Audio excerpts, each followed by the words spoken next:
You're watching Global News Morning.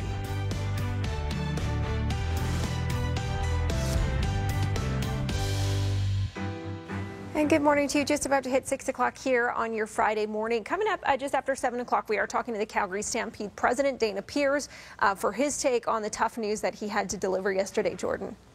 Very tough news for all of us. 3 degrees right now, a little cool this morning, but with clear skies, we've got a beautiful day ahead. Those details coming up too. Looks like it's going to be a beauty sunrise as well. We've got the one problem up Sarcee's, Stony at Sarcee in the northwest. Traffic and weather together in 5 minutes. We're looking ahead to think about how we can interact with our community, how we can bring Stampede spirit, how we can bring our Western heritage and values to the community in the coming months.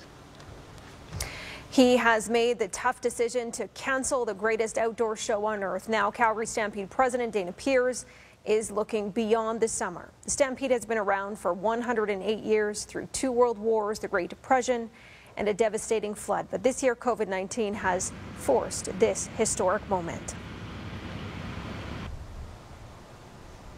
We'll have much more on the Stampede coming up and its economic impacts and all of that that we'll be feeling when we would normally see the Stampede coming up in July. Taking you to the rest of the COVID-19 pandemic news now. Alberta's top doctor addressed mass gatherings during her daily briefing on Thursday, just half an hour after the Stampede was officially canceled. I know summer festivals and events are incredibly important for many people. They provide fun and entertainment in every part of our province, and many people depend on them for livelihood. This decision was not made lightly, but we must do everything we can to prevent the spread of COVID-19. We have seen that festivals and large gatherings hold the potential to be super spreader events, where one sick person can expose many others to the virus, spreading COVID-19 across households, communities, and even large geographical distances.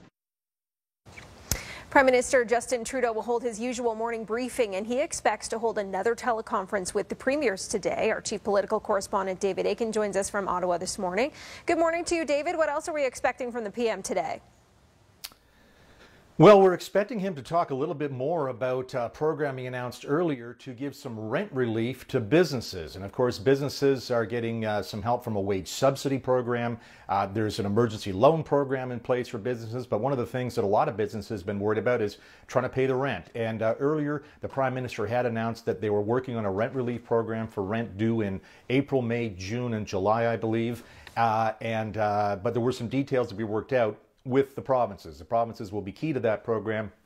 That presumably also is one of the things that will be on the agenda when the Prime Minister and the Premiers get on what is turning out to be a weekly teleconference call. And they may also talk about some of the guidelines the federal government is working on how to reopen the economy one day, when, if. I know that lots of provinces are now thinking about that. A lot of eyes are on Saskatchewan at this moment, David, because it released sort of its reopen plan. Do you think other provinces are going to follow suit? What is the plan for Saskatchewan right now?